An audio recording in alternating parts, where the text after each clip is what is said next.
அனைவருக்கும் வணக்கம். 19வது வீடியோவில் நம்ம சந்திக்கிறோம். இதுவும் ஏரியா பற்றி தான் இந்த வீடியோவும். இன்னும் ஒரு 2-3 வீடியோ ஏரியா எப்படி எடுக்கிறது அப்படிங்கிறத பற்றி நம்ம பார்ப்போம். 18வது வீடியோவில் ஒரு மெத்தடில் எப்படி ஏரியா எடுக்கலாம், 17வது வீடியோவில் ஒரு மெத்தட் சொன்னோம், 18வது வீடியோவில் ஒரு மெத்தட் சொன்னோம். இப்போ புலயன் 126 இந்த வரைஞ்சிருக்கேன். இந்த படத்தை நான் வாட்ஸ்அப்பில் கூட எல்லாருக்குமே போட்டிருக்கேன். இதுதான் படம், வரைபடம் புலயன் 126, அதோட லேடரும் பார்த்துக்கோங்க. ஓகேங்களா? இந்த படத்தோட முழு புலத்தோட ஏரியா எடுக்கிறோம். அதுவும் எப்படி? 2 மெத்தடில் எடுக்கிறோம். 2 மெத்தடுமே ரொம்ப சிம்பிள், துல்லியமாக எடுக்கிறோம். எந்த ஸ்கேலும் பயன்படுத்தாமல் வெறும் லேடரை மட்டுமே வச்சு பயன்படுத்துகிறோம். பார்த்தீங்கன்னா எஃப்லைன் கூட நான் போடல, அதெல்லாம் எதுவுமே தேவையில்லை. நமக்கு லேடர் மட்டுமே போதும். அதை வச்சுக்கிட்டு 2 மெத்தடில் எப்படி ஏரியா எடுக்கலாம் அப்படிங்கிறது போடுறோம். இதில் பேக் ஆப்செட்லாம் இருக்குது, அதனால் இதை கொஞ்சம் கவனமாக பார்த்துக்கோங்க. அடுத்தது சப்டிவிஷன் வைஸாக உள்ளதை நம்ம எடுக்கிறோம். அதே மாதிரி ஏரியாவை பொறுத்த வரைக்கும் ஒரே ஜீலைனில் எடுக்கப்பட்ட ஆப்செட்டுகளை கொண்ட புலத்தின் பரப்பளவை கணக்கிடுதல், அதுதான் இப்போ நம்ம பார்த்துக்கிட்டு இருக்கோம். நெக்ஸ்ட் அடுத்தடுத்த வீடியோக்களில் டிஎன்ஓ முறையில் அமையப்பெற்ற ஒரு புலத்தின் பரப்பளவினை கணக்கிடுதல், அதை பற்றி நம்ம பார்க்க போகிறோம். ஓகேங்களா? அதனால் அடுத்தடுத்த வீடியோக்குள்ளே கொஞ்சம் கவனமாக பாருங்கள். டிஎன்ஓ முறைன்னா என்ன அர்த்தம்? நிறையா ஜீலைன் வரும். ஏன்னா இப்போவே நிறையா பேர் கேட்டுக்கிட்டு இருக்கிறாங்க, சார் ஒரு ஜீலைன் மட்டும் இருந்துச்சுன்னா அப்படியா, இல்லை நிறையா ஜீலைன் இருந்துச்சுன்னா இப்படி போடலாமான்னு. அதுவும் இதே மாதிரி தான், கொஞ்சம் மாற்றங்கள் இருக்கும். அதையும் நம்ம அதில் ஒரு 2 கணக்கு நம்ம ஏரியா போடுவோம். ஏன்னா ஏரியா தான் ரொம்ப முக்கியம். அதனால் இது போடுவோம். இந்த ஸ்கெட்ச் நான் உங்களுக்கு சொல்லிட்டேன், நான் உங்களுக்கு வாட்ஸ்அப்லேயே அனுப்பிச்சிருக்கேன். இது இந்த டோட்டல் ஏரியாவில் தான் நம்ம பார்க்க போகிறோம். 126 சர்வே நம்பரு 2 மெத்தடில் போகிறோம். ஃபஸ்ட்டு மெத்தட், அதாவது இப்படி ஒரு ஃபீல்டு இருக்குது. இந்த ஃபீல்டில் பொறுத்த வரைக்கும் A-1, 1-4, 4-8, 8-B. ஏன்னா ஏலேருந்து பி வரைக்கும் ஜீலைன் இருக்குது. ஜியில் ஆப்செட் எடுக்கப்பட்டதுனால ஃபஸ்ட்டு ஸ்டார்டிங் பாயிண்ட்லேருந்து உண்டான வரிசையாக எழுதிக்கிறோம். இங்கே பாருங்க, A-1, 1-4, 4-8, 8-B, பியோட முடிச்சுக்கணும். ஏன்னா இங்கே இருந்தாலும் பி வரைக்கும் தான் ஜீலைன் போகுது, திரும்ப அப்படி போகக்கூடாது. அது இன்னொரு மெத்தடில் தான் அப்படி போகணும். திரும்ப என்ன செய்யணும், ஏயிலேருந்து இந்த டைரெக்ஷனில் உள்ளதை எடுக்கணும். அது ஜீலைனை பேஸாக வச்சு இந்த பக்கம் வர்ற ட்ரையாங்கிள் ட்ரெபிசியத்தோட ஏரியா எடுத்துடுறோம். அடுத்து ஜீலைனை பேஸாக வச்சு இந்த சைடில் வர்ற ட்ரையாங்கிள் ட்ரெபிசியத்தோட ஏரியா எப்படி எடுக்கிறது, அதை ப்ளஸ் பண்ணுறது மைனஸ் பண்ணுறது அப்படிங்கிறதெல்லாம் நம்ம பார்க்க போகிறோம்.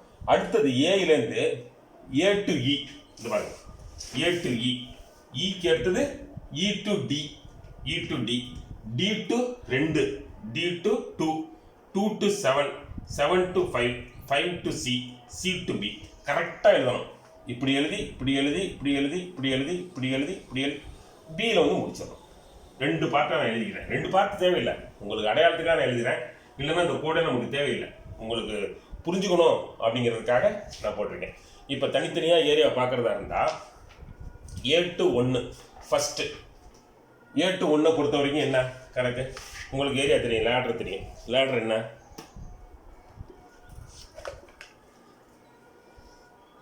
(35.4) லெஃப்ட்டில் 40.6. A-1, அதாவது 35.4 லெஃப்ட்டில் 40.6. அது ஒரு ட்ரையாங்கிள்னு அர்த்தம், ½ BH அப்படின்னு அர்த்தம். இல்லையா, நீங்கள் ட்ரையாங்கிளை கூட போட்டு குழப்பிக்க வேணாம்.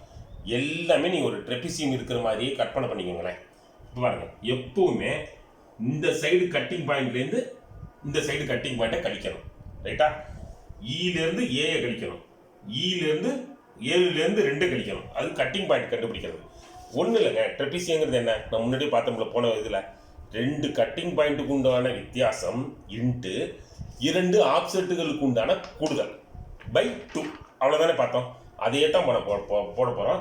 இப்போ A-1 எடுத்துக்கிட்டிங்கன்னா 1வது கட்டிங் பாயிண்ட்லேருந்து ஏக்கான கட்டிங் பாயிண்ட்டை கழிக்கிறோம். 1க்கான கட்டிங் பாயிண்ட் என்ன? அதான் 1வது லேடர் 35.4. ரைட்டா? அந்த 35.4. ஓகேங்களா? இப்போ 35.4 ஏக்கான கட்டிங் பாயிண்ட் என்ன? 0. 35.4 மைனஸ் 0 35.4 தான். அதனால தான் அது தேவையில்லாமல் ஒரு ட்ரையாங்கிள் நம்ம நினச்சிக்கிட்டு 35.4க்கும் குத்தலை வந்து 40.6 ஒன்று தானே இருக்குது, 1 மட்டும்தான். அதனால ட்ரையாங்கிளாக பார்க்கணும். A-1 பொறுத்த வரைக்கும் ½ இன்ட்டு 35.4 இன்ட்டு 40.6 ஓகேங்களா. போட்டிங்கன்னா உங்களுக்கு ஏரியா கிடைச்சிடும். இது 1வது இது போட்டிங்க. A to 1 போட்டோம். அடுத்தது 1 to 4. அப்போ என்ன அர்த்தம்?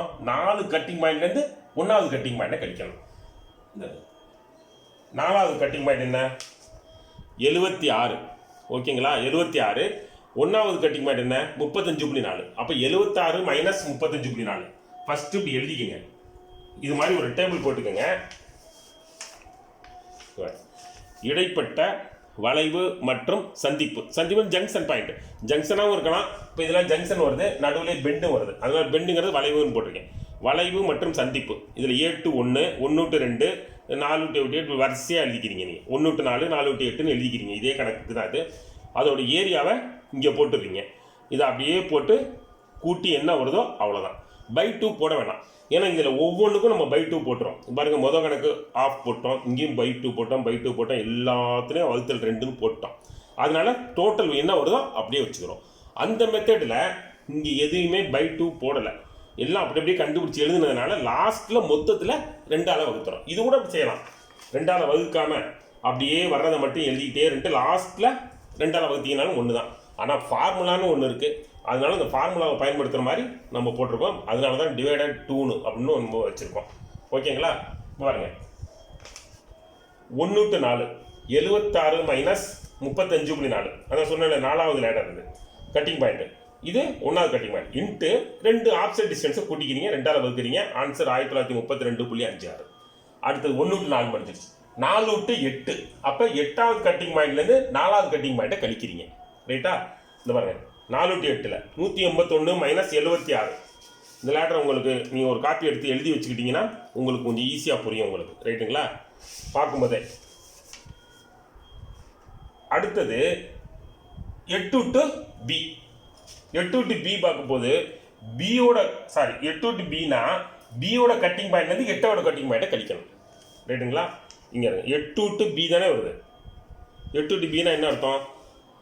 பியோட கட்டிங் பாயிண்ட் இந்த இதில் இருப்பாங்க 8 to B. அப்போ பியோட கட்டிங் பாயிண்ட்லேருந்து 8வோட கட்டிங் பாயிண்ட்டை கழிக்கணும். பியோட கட்டிங் பாயிண்ட் என்ன? டோட்டல் 161.4. 161.4 மைனஸ் 8வோட கட்டிங் பாயிண்ட் என்ன? லேடரில் 181 இன்ட்டு 2 ஆப்செட் டிஸ்டன்ஸை கூட்டிக்கணும். 8வோட ஆப்செட் டிஸ்டன்ஸ் என்ன? 37.4. பியோட ஆப்செட் டிஸ்டன்ஸ் 0 தான். ஏன்னா லைன் தான் அது. அதனால லைன்லேயே வச்சுக்கிறோம். அப்போ இன்ட்டு 37.4 மட்டும் இருக்குன்னா போதும். இல்லைன்னா மைனஸ் 0ன்னு போட்டிங்கன்னா ப்ளஸ் 0ன்னு போட்டிங்கன்னா என்ன அர்த்தம்? 37.4 தான் வரும். அது தேவையில்லை. பை 2. இப்போ எவ்வளோ வரும்? 161.4 மைனஸ் 181னாக்க எவ்வளவு? 9.2. அது மைனஸ் 9.2. ஓகேங்களா. Minus 9.2 into 37.4 by 2. என்ன ஆன்சர் என்னன்னாக்கா மைனஸில் வரும். மைனஸ் 362.48. ஓகேங்களா. நான் இதை மட்டும்தான் நான் போடுறேன் மைனஸ் வர்றதுனால. மீதியெல்லாம் ப்ளஸ் வரும். இது மைனஸ் அதுவாக வந்துடும். அப்போ நீங்கள் டோட்டல் போடும்போது மைனஸ்ங்கிறது தானாக மைனஸ் பண்ணிக்குவீங்க. அதனால எந்த ட்ரையாங்கிளை கூட்டணும், எந்த ட்ரைபேசி இதை கழிக்கணுங்கிற உங்களுக்கு கஷ்டமே வேண்டாம். இது மாதிரி வரிசையாக எழுதிக்கிட்டீங்கன்னா போதும். இந்த பக்கத்துலேருந்து இந்த பக்கம் கழிக்கணும். 5லேருந்து 7 கழிக்கணும். சியிலேருந்து 5 கழிக்கணும். கட்டிங் பாயிண்ட் மட்டும். ஆப்செட் டிஸ்டன்ஸை 2ஐயும் கூட்டிக்கணும். பை 2. அவ்வளோதாங்க. இந்த மெத்தட் ஈஸியாக போட்டு டோட்டல் போட்டிங்கன்னா அப்படியே வச்சுக்கலாம். பை 2 போட வேண்டியதில்லை இந்த டோட்டலில். ஏன்னா ஏற்கனவே ஒவ்வொன்றுலையும் நம்ம பை 2ன்னு போட்டுக்கிட்டே இருக்கோம். டிவைடட் 2ன்னு. அதனால் என்ன வருதோ அதை ஆன்சர் வச்சுக்கிறோம். இதில் பார்த்தீங்கன்னாக்கா 1 ஹெக்டேர் 62 இயர்ஸ் 62.10 ஸ்கொயர் மீட்டர். 4 ஸ்தானத்தில் புள்ளி குத்தினீங்கன்னா உங்களுக்கு ஹெக்டேர் கிடச்சிரும் உங்களுக்கு. ரைட். ஓகே. இப்போ நம்ம செகண்ட் மெத்தட் பார்ப்போம். இது உங்களால் போட முடியும். ஏற்கனவே ஒன்று போட்டிருக்கோம். அதனால் இது மட்டும் மாடல் போட்டோம். இது வரைக்கும் முடிச்சிட்டோம். திரும்ப இப்படி வந்துடும். ரைட்டுங்களா. அடுத்து சப்டிஷன் வைஸும் இதே மெத்தடில் போட போகிறோம். சப்டிஷன் வைஸ் பார்க்குறது 2 மெத்தடில் போட போகிறோம். அதையும் போட்டோம்னா உங்களுக்கு கொஞ்சம் இருக்கிற டவுட்டும் நிச்சயமாக கிளியர் ஆயிரும்னு நினைக்கிறேன். கொஞ்சம் இதுக்காகவே ஒரு 2 வீடியோ அல்லது 3 வீடியோ கூட நம்ம ஸ்பெண்ட் பண்ணிக்குவோம். ஓகேங்களா. இப்போ 2வது மெத்தடு நம்ம இன்னொரு மெத்தடில் பார்ப்போம். இந்த மெத்தடை பொறுத்த வரைக்கும்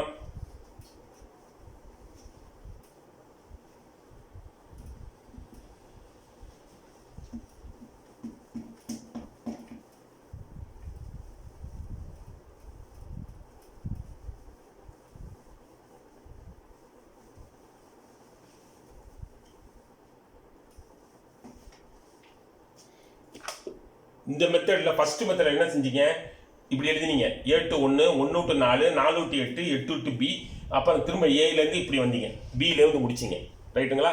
இப்போ இந்த மெத்தடில் செகண்ட் மெத்தடில் எப்படின்னாக்கா ஏயில் ஆரம்பிக்கிறீங்க அல்லது எந்த பாயிண்ட்டில் வேணாலும் ஆரம்பிச்சுக்கோங்க, ஆரம்பித்த பாயிண்ட்லேயே திரும்ப கொண்டாந்து முடிக்கணும். வெறும் பெண்டு நம்பர் மட்டும் இருந்தா போதும். இந்த A to 1, 1 to 4 வேணாம். A 1, 4, 8, B, C 5, 7, 2, D, E அப்படிதாங்க வரிசையா எழுதிங்க. முழு புலம்னா அதுக்கு எழுதிங்க. சப்டிஷன் வைஸ்னா நீங்களே கூட போட்டு பார்க்கலாம். ஒன்றாவது சப்டிஷனா A E D to A ஆரம்பிச்ச பாயிண்ட்ல திரும்ப முடிக்கணும். இப்போ பாருங்க A எழுதிட்டேன். 1 4 8, 8க்கு அடுத்து என்ன இருக்கு B, ஓகேங்களா? அடுத்தது C, Cக்கு அடுத்தது 5, 5க்கு அடுத்தது 7, 7க்கு அடுத்தது 2, 2க்கு அடுத்தது D, Dக்கு அடுத்தது E, அடுத்தது A. கொஞ்சம் டைம் 25 நிமிஷத்துக்குள்ள முடிக்கணும், 20 நிமிஷத்துக்குள்ள முடிக்கணுங்கிறதுக்காக கொஞ்சம் ஃபாஸ்ட்டாக சொல்கிறேன், வேற ஒன்றுமே இல்லை. இது மாதிரி வரிசையாக எழுதிக்கங்க. A பாயிண்ட்ல ஆரம்பிச்சிக்கிங்கன்னா A பாயிண்ட்டை வச்சுக்கோங்க. ஏயோட கட்டிங் பாயிண்ட் என்ன, ஆஃப்செட் டிஸ்டன்ஸ் என்ன, ஏயோட கட்டிங் பாயிண்ட் ஆஃப்செட் டிஸ்டன்ஸ் ரெண்டுமே 0. ஏல தானே ஆரம்பிக்குது, அப்போ அது கட்டிங் பாயிண்ட் எல்லாமே முதல்ல இதே மாதிரி ஒரு காலம் போட்டுக்கங்க. இருக்கு இங்கே பாருங்க, ஃபர்ஸ்ட் ஸ்டேஷன் வரிசையாக எழுதிக்கிறீங்க, ஏயில் ஆரம்பித்து ஏயிலே முடிக்கிறீங்க. அடுத்தது ஆப்செட்டுகள், கட்டிங் பாயிண்ட் எழுதிக்கிறீங்க, டிஸ்டன்ஸ் எழுதிக்கிறீங்க. இதோட ஆப்செட்னா என்ன அர்த்தம், ஏக்கு கட்டிங் பாயிண்ட் என்ன 0, இது வந்து சிபி, இது ஓடி. ஆப்செட் டிஸ்டன்ஸும் 0. ஒன்றுக்கான ஆப்செட் டிஸ்டன்ஸ் என்ன 35.4, லெஃப்ட் 40.6. அப்போ ஒன்றுக்கு வந்து 35.4, லெஃப்ட்னாக்க அதை மட்டும், ஏன்னா லெஃப்ட் ரைட்டுன்னு 2 ஆப்செட் வரும் எப்போதுமே. கட்டிங் பாயிண்டை பற்றி கவலைப்படாதீங்க, அப்படியே எழுதிருங்க. லெஃப்ட் ஆப்செட்டுக்கு மட்டும் மைனஸ்ன்னு வச்சுக்குவோம், மைனஸ்னு ஏதோ ஒன்று மைனஸ்னு வச்சுக்கணும், லெஃப்ட்டை வந்து மைனஸ்னு வச்சுக்குவோம். அப்போ -40.6, ஓகேங்களா? மைனஸ்னு வர்றதுனால அதை மட்டும் பிராக்கெட் பண்ணிக்கோங்க, அப்போதான் உங்களுக்கு ஒரு அடையாள வித்தியாசம் தெரியும் அப்படிங்கிறதுக்காக. அடுத்தது ஒன்றுக்கு அடுத்தது என்ன 4, 4ஓட லேடர் என்ன 76க்கு லெஃப்ட் 54.6. இது பாருங்க 76 லெஃப்ட் 54.6 மைனஸ், ஓகேங்களா? அடுத்தது 8க்கு என்ன, 8க்கு 4க்கு அடுத்து 8, 181க்கு லெஃப்ட் 37.4, 181 மைனஸ் 37.4, ரைட்டுங்களா? 8 முடிச்சிட்டோம். 8க்கு அடுத்தது என்ன பி, பியோட கட்டிங் பாயிண்ட் என்ன, இந்த டோட்டல் டிஸ்டன்ஸ் தான் கட்டிங் பாயிண்ட் 161.4, ஆப்செட் டிஸ்டன்ஸ் 0. அடுத்தது சி, சியோட கட்டிங் பாயிண்ட் என்ன 165.2க்கு ரைட்ல 22.6, 22.6. அடுத்தது 5, 5க்கு என்ன கட்டிங் பாயிண்ட் 89, 35.6. 5க்கு அடுத்தது 7, 108.8, 58.2. அடுத்தது 2, 43.8, 51.6. அடுத்தது டி 73.4, 83.2, ரைட்டுங்களா? அடுத்தது இ, இ வந்து பார்த்தீங்கன்னா ஈயோட கட்டிங் பாயிண்ட் பாருங்களேன், இ ஃபர்ஸ்ட் ஸ்டார்டிங் பேக்கில் 9.2 இருக்கு, அதனால கட்டிங் பாயிண்ட் மைனஸ்ன்னு அர்த்தம். பேக்கில் வர்றதுனால கட்டிங் பாயிண்ட்டை மைனஸ்ன்னு போட்டுக்கோங்க, வேற ஒன்றுமே இல்லைங்க. -9.2, ஓகேங்களா? ஆப்செட் டிஸ்டன்ஸு அது ரைட்டில் வந்துச்சுன்னா அப்படியே போட்டுக்கோங்க 78.8, லெஃப்ட்டில் வந்துச்சுன்னா -78.8 தான், அதையும் போட்டுக்கோங்க. ஆனால் இது பேக்கில் வர்றதுனால -9.2. ப்ரொடியூஸில் வந்துச்சுனாக்கா அது வந்து ப்ளஸ் தான், ஓகேங்களா? நம்மளை பொறுத்த வரைக்கும் G9ல 161.4 வந்துச்சுன்னா 165 வந்தாங்கன்னா 180 வந்தாங்க, அப்படியே ப்ளஸ் போய்கிட்டே இருக்கு.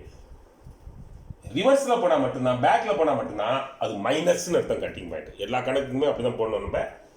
-9.2ல இது போட்டுக்கிறீங்க. அடுத்தது ஏ பாயிண்ட்டுக்கானது அதே 0 0 இப்படி போட்டீங்கன்னா கிராஸ் பெருக்கல்ங்க. இந்த பாருங்க, இது ரெண்டையும் பெருக்கிறீங்க, இது ரெண்டையும் பெருக்கிறீங்க, இது ரெண்டையும் பெருக்கிறீங்க, இது ரெண்டையும் பெருக்கிறீங்க. அடுத்தது இது இது ரெண்டையும் பெருக்கிறீங்க, இது ரெண்டையும் பெருக்கிறீங்க. இப்படி பெருக்கிட்டு போக வேண்டியதாங்க. ரைட்டுங்களா? இது கொஞ்சம் ஃப்ரீயாக எழுதிக்கிட்டீங்கன்னா உங்களுக்கு இது மாதிரி இருக்காது, தெளிவாக தெரியும் உங்களுக்கு. எழுதி ஃபஸ்ட்டு 35.4 × 0 அது 0 தான், அதை விட்டுருங்க, 0 அப்படின்னு போட்டுக்கலாம் ஏரியா. ரெண்டாவது போடும்போது 35.4 × -54.6. நீங்கள் கால்குலேட்டரில் அப்படியே நீங்கள் போட்டுக்கலாம், தனித்தனியாக நீங்கள் போடணும்னு தேவையே இல்லை. கால்குலேட்டரை பொறுத்த வரைக்கும் மொதல் இது வந்து M+, அதாவது இப்போ இது இருக்குன்னு வச்சுக்கோங்க, 89 × 58.2னா இங்கே பாருங்க, 89 × 58.2 M+. ஓகேங்களா? இது மேலேருந்து கீழே இறங்கும்போது, கீழேருந்து மேலே ஏறும்போது 108.8,